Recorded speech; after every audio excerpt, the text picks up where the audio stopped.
नमस्कार।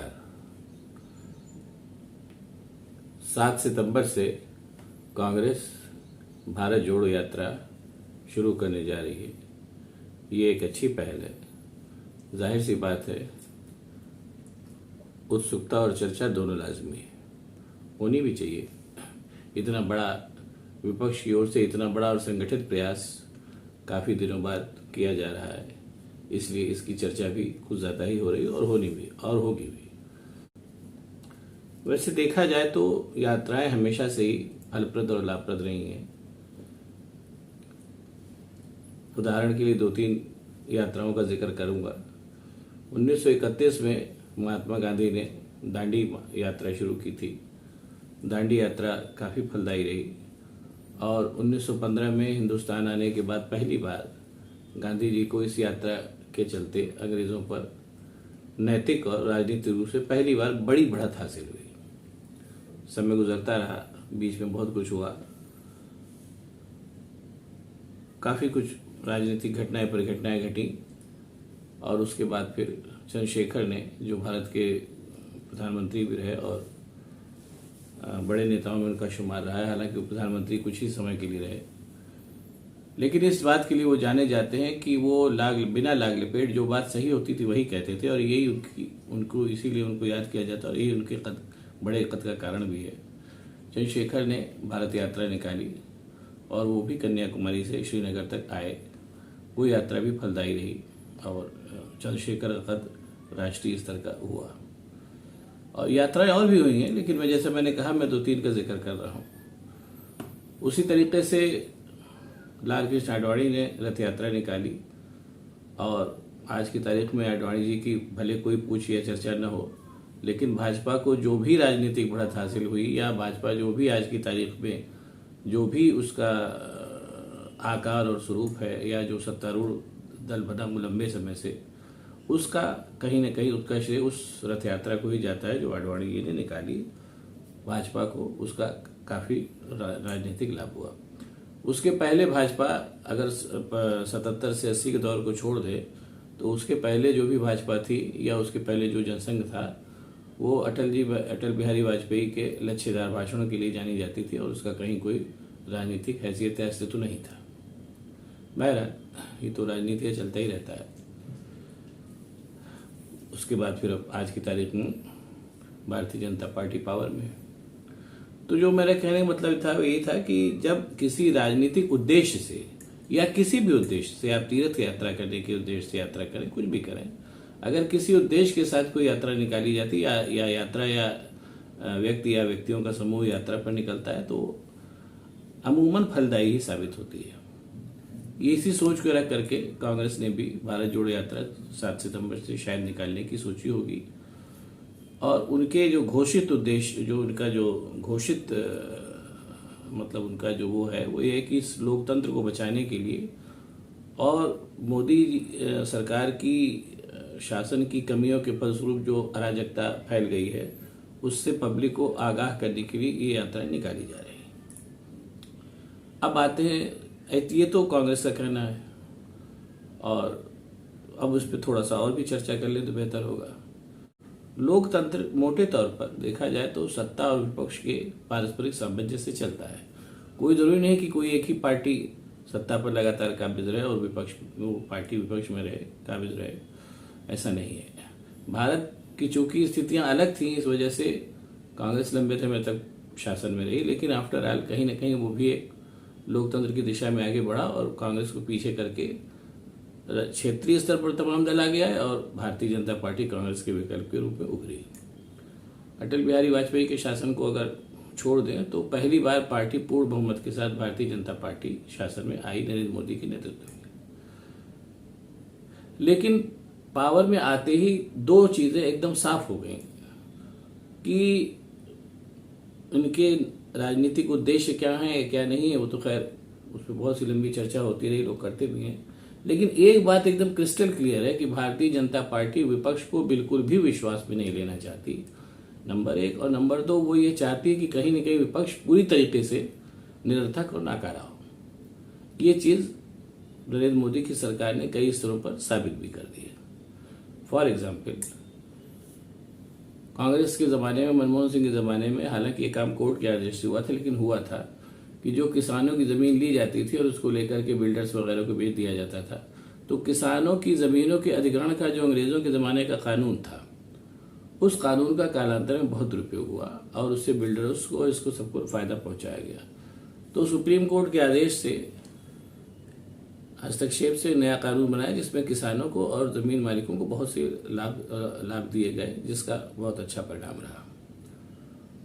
उस एक जो सकारात्मक पहल हुई थी, नरेंद्र मोदी की सरकार ने आते ही आते उसको बिना विपक्ष को विश्वास में ले हुए अध्यादेश के माध्यम से उस पूरे जो कानून था उसको ख़त्म करना चाहा और भूमि अधिग्रहण आदेश ला करके, अध्यादेश ला करके उसमें ऐसा कर दिया कि वो जो कुछ किसानों और ज़मीन के मालिकों को जो सुप्रीम कोर्ट से सहायता मिली थी और जो कानून फेवर में उनके बना था, वो नलीफाई हो जाता। बहरहाल सोनिया गांधी निकली और क्या नाम है, उन्होंने प्रदर्शन किया और कांग्रेस और तमाम विपक्षी दल भी एकजुट हुए और सरकार को बैकफुट पे जाना पड़ा और वो कानून वापस लेना पड़ा। ये मैं एक शुरुआत की बात बता रहा हूँ। उसके बाद भी तमाम ऐसे अवसर आए जब नरेंद्र मोदी की भाजपा की सरकार ने ये बताने में कोई गुरेज नहीं किया विपक्ष की उनके लिए कोई भूमिका नहीं है। राजीव गांधी की उपलब्धियों को नजरअंदाज करना, उनकी उपलब्धियों की खिल्ली उड़ाना और साथ ही साथ राहुल गांधी जो जैसे भी हैं, अब आज की तारीख में विपक्ष की, कांग्रेस की पार्टी के बड़े नेता तो हैं ही, उनकी खिल्ली उड़ाना, उनको पप्पू बताना और इस तरीके से उनकी निंदा करना, ये एक रणनीति साथ ही साथ भाजपा के लोगों ने बनाई।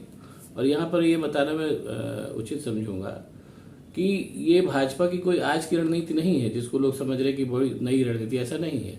भाजपा अपने पुराने रूप जब जनसंघ में थी तो भी इंदिरा गांधी तो बहुत ताकतवर नेता थी और उनका वैश्विक स्वरूप था, तो चुनाव में उनकी भी, मतलब इंदिरा गांधी के विरोध में जनसंघ क्या करेगा इसको बताने के बजाय इस तरीके के नारों से खिल्ली उड़ाई जाती थी कि एक पकौड़ी तेल में, इंदिरा गांधी जेल में, इस तरीके के अनर्गल नारे तब भी लगाए जाते थे। तो भाजपा जो इस समय राहुल गांधी के साथ कर रही है वो कोई नया नहीं कर रही है। विपक्ष के नेताओं की खिल्ली उड़ाना और उनको नजरअंदाज करना, ये इनकी पुरानी नीति रही। और साथ ही साथ राहुल गांधी ने कई बार जब सकारात्मक भूमिका निभाने की कोशिश की, उन्होंने कहा कि किसान आंदोलन से ऐसे आप कायदे से निपटिए वरना आपको वापस लेना पड़ेगा आंदोलन, तो उनकी खिल्ली उड़ाई गई। जब उन्होंने कहा कि कोरोना आ रहा है तो राहुल गांधी की खिल्ली उड़ाई गई। कई मौक़ों पर राहुल गांधी ने जब सकारात्मक भूमिका निभाने की कोशिश की तो बजाय उनके चीज़ों को पे ध्यान देने के बजाय उनको खिल्ली उड़ा करके चीज़ों को नज़रअंदाज करने की कोशिश की गई और उसका खामियाजा कहीं ना कहीं जनता ने भी भोगा। इसको, ये हाल का इतिहास है, इसको बहुत बताने की जरूरत नहीं है। और अभी भी कल ही मैं देख रहा था एक वीडियो जिसमें कव्वाली हो रही है और संबित पात्रा गा के बता रहे हैं कि जुमला जो है सबसे बड़ा ये नहीं है कि 15 लाख वाला, बल्कि जुमला ये है कि गरीबी हटाओ। इंदिरा गांधी ने भी गरीबी हटाई, राहुल गांधी भी गरीबी हटा रहे हैं, उनके पिताजी भी गरीबी हटाते थे। इसलिए अगर देखा जाए तो सबसे बड़ा जुमला ये है और ये कव्वाली के रूप में फुहार ढंग से ये कव्वाली गाई जा रही है। इससे कल ही मैंने एक वीडियो देखा। और अगर अब इसको आप साबित तो कर नहीं सकते, लेकिन यह है कि विपक्ष के नेताओं के बारे में तरह तरह के अनर्गल वीडियो चलते ही रहते हैं। अब अगर ये वीडियो चल रहे हैं तो इधर, अगर ये अब कहाँ से आ रहे हैं कहाँ नहीं, इसको पब्लिकली कहा नहीं जा सकता, लेकिन कहीं ना कहीं अगर ये वीडियो चल रहे हैं तो ये कहीं ना कहीं देखा जाए तो सूचना और प्रसारण मंत्रालय को उस पर भी गौर करना चाहिए, भाई कैसे चल रहे हैं। बहरहाल जो भी है, तो ये प्रक्रिया लंबे समय तक चली, लोग देखते रहे, ऑब्जर्व करते रहे। लेकिन इधर हाल के महीनों में जब एक के बाद एक विपक्षी पार्टियों को और उनकी सरकारों को गिराया गया तो फिर लोगों के कान खड़े हुए। ये प्रोसेस भी पहले से शुरू हो रहा था। कांग्रेस मुक्त भारत की बात तो भाजपा कर ही रही है, लेकिन शायद लगता है कि भाजपा चाहती है कि पूरा भारत ही विपक्ष मुक्त हो जाए ताकि हम ही लगातार शासन करें। पहले उनकी सरकार गिराने की कोशिश की गई, अशोक गहलोत की, खैर उसमें भाजपा ही सफल नहीं रहे। मध्य प्रदेश की गिराई दी और भी तमाम राज्यों की सरकारें गिराई, बिहार में महाराष्ट्र की गिराई। और इन सरकारों को गिराने में किसी किस्म के नियम कानून का पालन नहीं किया गया। उद्देश्य एकदम स्पष्ट था कि हमको विपक्ष को कमजोर करना है किसी भी कीमत पर, ताकि भाजपा को शासन करने का तीसरा मौका मिल सके। हालांकि मुझे याद है कि जब ये नरेंद्र मोदी की सरकार पहली बार आना चाह रही थी, सारी भाजपा बहुत ही दीन और विनती के स्वर में कहती थी कि आप हमको एक बार मौका दे दीजिए, 5 साल दीजिए, हम देखिए क्या करके दिखाते हैं। खैर, जो उन्होंने किया वो सबके सामने है।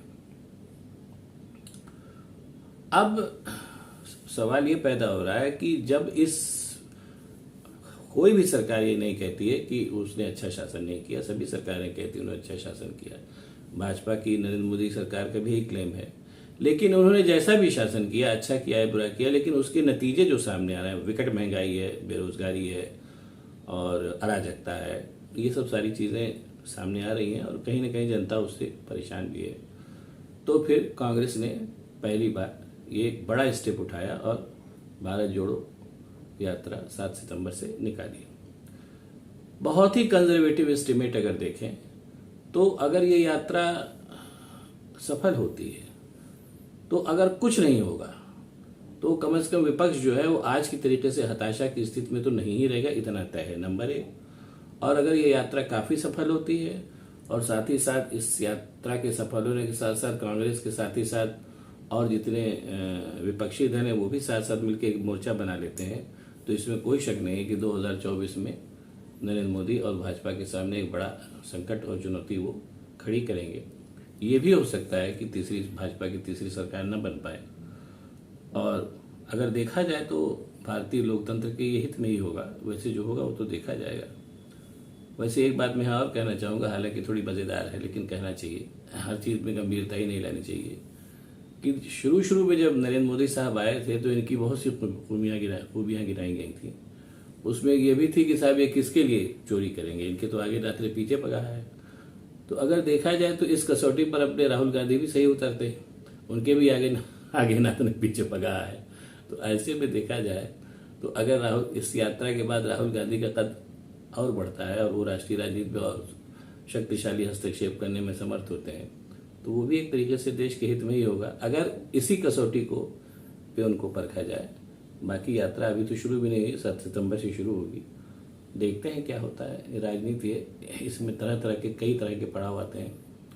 अक्सर सत्ता पक्ष को जब लगता है कि वो अपराजय है तभी चीज़ें शुरू होती हैं और उसके परिणाम बहुत ही दिलचस्प और आकर्षक होते हैं। तो इसलिए अब चूँकि 2024 के चुनाव नज़दीक हैं और आने वाले हैं, इसलिए अभी ऐसे बहुत सी दिलचस्प चीज़ें सामने आएंगी। दिलचस्पी बनाए रखिए। बहुत राजनीति में असली दिलचस्पी का असली दौर अब शुरू हुआ है, देखते रहिए। नमस्कार। अगर आपको ये वीडियो पसंद आया हो तो लाइक करिए, शेयर करिए, सब्सक्राइब करिए, ताकि आपको ऐसे वीडियो और भी आगे देखने को मिलते रहें। धन्यवाद।